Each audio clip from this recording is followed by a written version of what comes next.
Bonjour à toutes et à tous. Donc, je suis Lucie Larvouette, je suis postdoctorante en sociologie à l'UPF et hébergée à la Maison des sciences de l'homme et du Pacifique.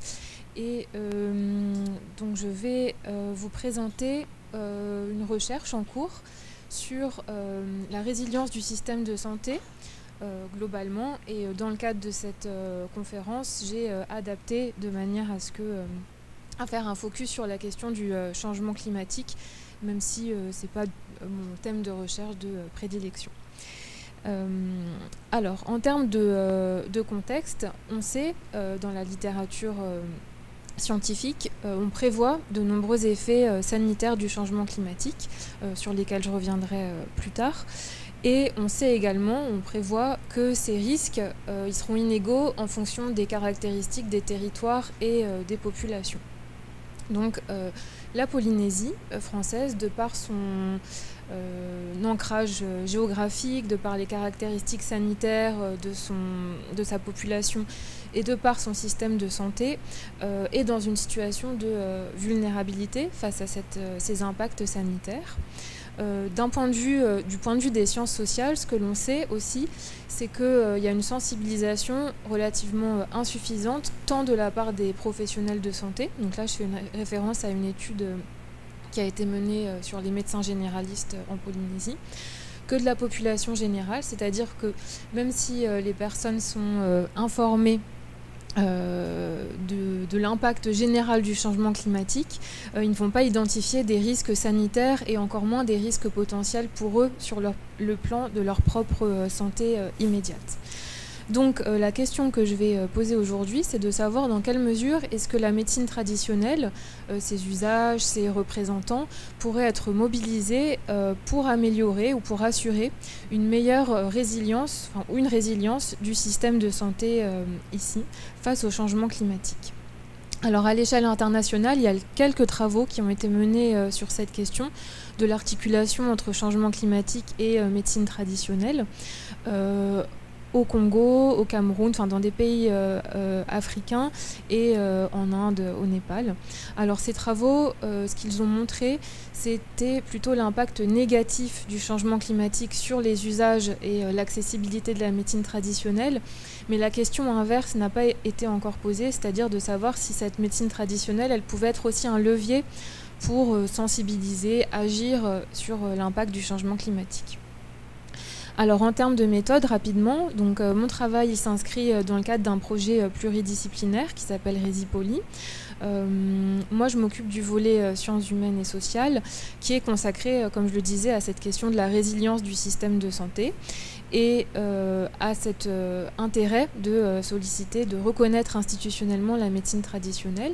Donc pour cela, je fais des entretiens, des observations, des études sur les réseaux sociaux auprès de différents acteurs, donc la population générale, des professionnels de santé, des praticiens, des représentants des autorités de tutelle notamment.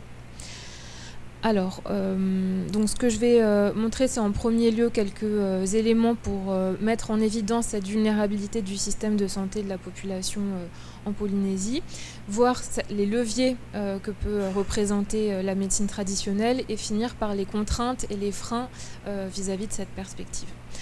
Alors, en premier lieu, assez rapidement, donc il y a plusieurs travaux qui montrent que le changement climatique aura des impacts divers, directs et indirects sur l'état de santé de la population, avec des maladies non pas émergentes, mais un renforcement de certaines maladies.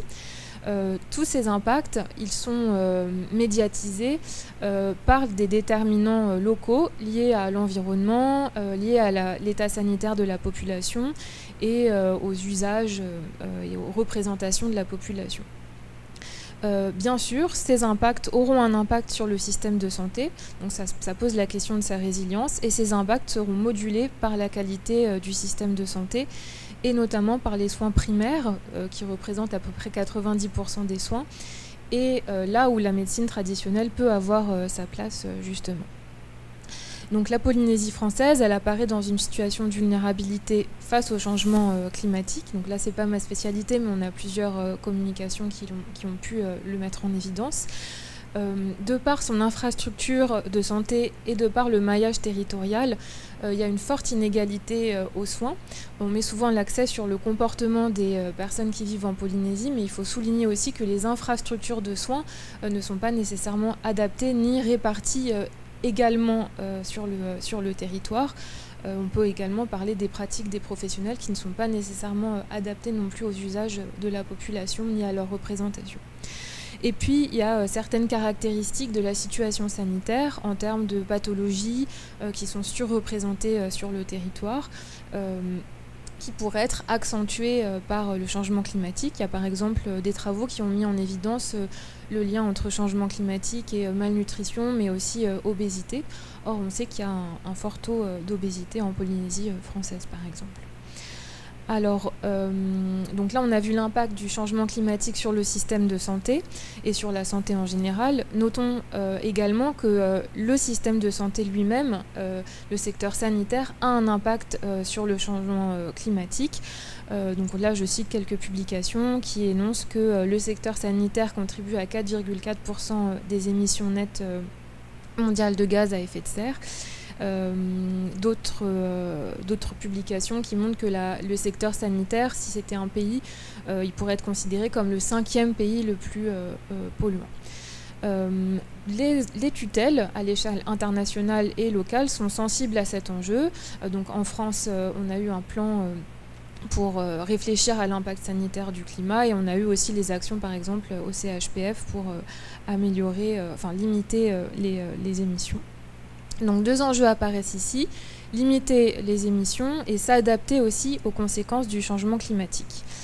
Or, par rapport à ces 2 enjeux, la médecine traditionnelle, articulée avec la médecine conventionnelle occidentale, donc dans le cadre par exemple d'une médecine dite intégrative, pourrait améliorer notamment l'accès aux soins primaires et faire de ces soins de santé primaire des soins plus durables. Alors pour plusieurs raisons. En premier lieu, parce qu'elle pourrait limiter l'empreinte environnementale des soins. Donc là, les tradipraticiens, les personnes polynésiennes qui ont recours aux soins et les représentants d'autorités de tutelle sont sensibles au fait que ça utilise des ressources locales, qui nécessitent moins d'importation, que la médecine traditionnelle prône une approche préventive et permet d'accéder à des soins peu coûteux en première intention. Donc par exemple, des personnes qui mentionnaient le fait d'avoir eu recours à des préparations évitant une chirurgie en première intention pour certaines pathologies dites bénignes.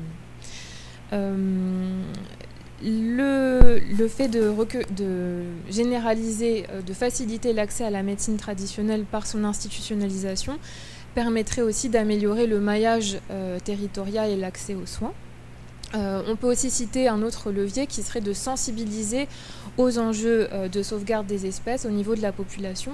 Là, je fais référence à des travaux, par exemple, qui montrent qu'on a tendance à protéger les plantes qui ont une valeur dite utile ou une valeur sociale, et qu'en mettant en évidence davantage la valeur médicinale ou sanitaire de certaines plantes, on pourrait sensibiliser à l'enjeu de leur sauvegarde.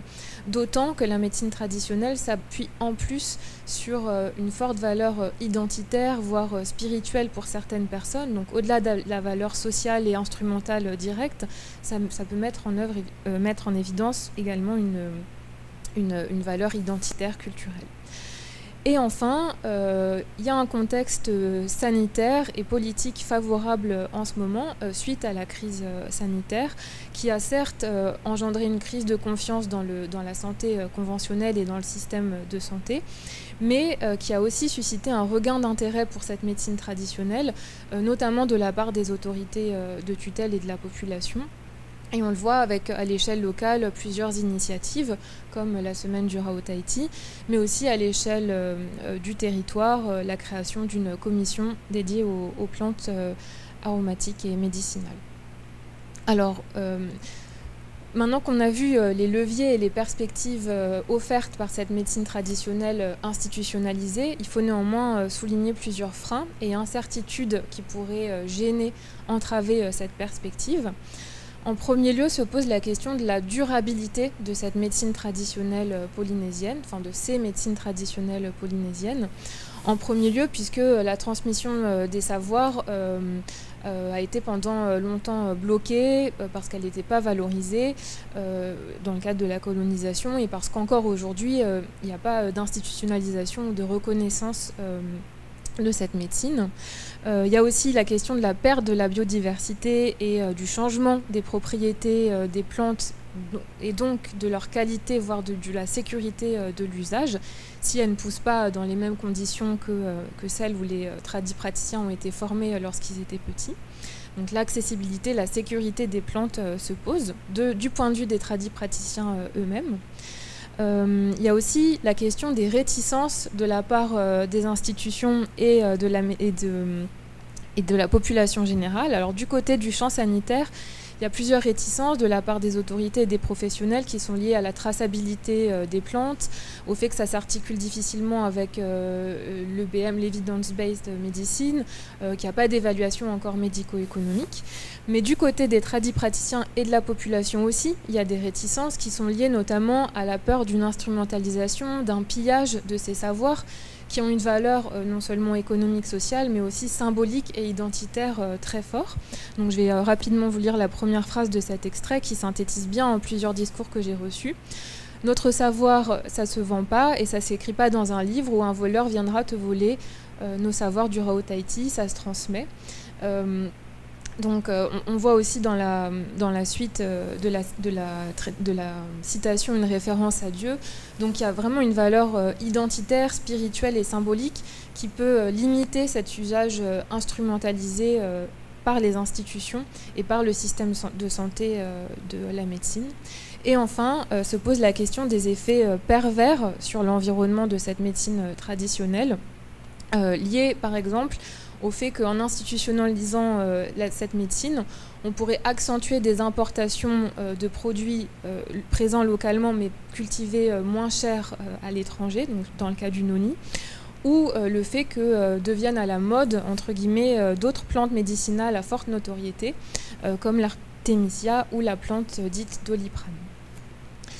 Donc pour conclure, on voit qu'il y a une convergence des agendas climat et santé qui peuvent favoriser cette dynamique de reconnaissance de la médecine traditionnelle. Et ce que montre aussi ce projet, c'est l'intérêt d'une articulation entre SHS et sciences naturelles pour justement prendre en compte les réticences, les enjeux de la population des tradipraticiens et des professionnels de santé. Voilà, je vous remercie. Merci beaucoup.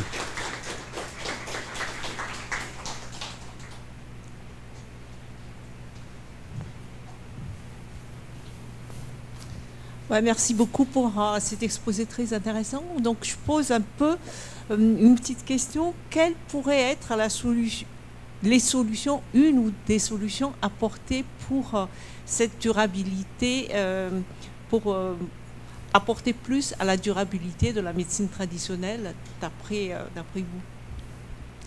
vous? D'après moi, je pense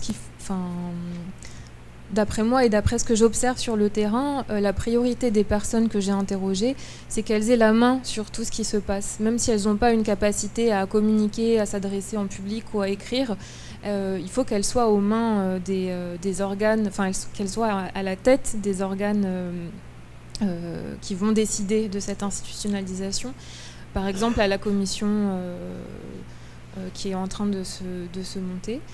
Et le deuxième axe que je verrai, c'est de travailler, d'améliorer les échanges entre sciences dures, tradipraticiens et sciences humaines et sociales pour favoriser une sensibilisation aux questions de développement durable et au bon usage, entre guillemets, des plantes.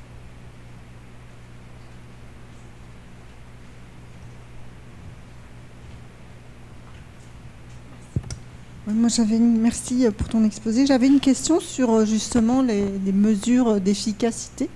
En fait, effectivement, parce qu'on est vite dans les croyances. Et en fait, c'est un peu le danger des croyances ou la défiance selon de quel côté on se place. Et est-ce que tu travailles sur ces questions justement et sur ça concourt à dire effectivement il faut qu'il y ait plus de liens, mais de l'évaluation et puis de la reproductibilité aussi. Donc moi non, j'ai pas du tout les compétences pour évaluer la qualité et la sécurité des traitements, mais il y a des recherches à l'UPF notamment sur ces questions, et il y en a eu. Cependant, d'un point de vue de sociologue, purement sociologue, il y a vraiment cette question des croyances, elle n'est pas négative en soi, parce que croire qu'on est guéri par un produit ou par un sort, ou comment dire ça, il y a une valeur en tout cas pour les personnes, et c'est un petit peu, enfin on ne peut pas résoudre cette question et juste réduire l'usage de la médecine à son efficacité, à sa sécurité, d'un point de vue sanitaire tel qu'on l'entend, tel que moi par exemple occidental je l'entends. Oui, non, c'était pas trop mon propos, okay. C'était plutôt de dire qu'effectivement les croyances sont importantes, quelles qu'elles soient, mais c'est des croyances en fait.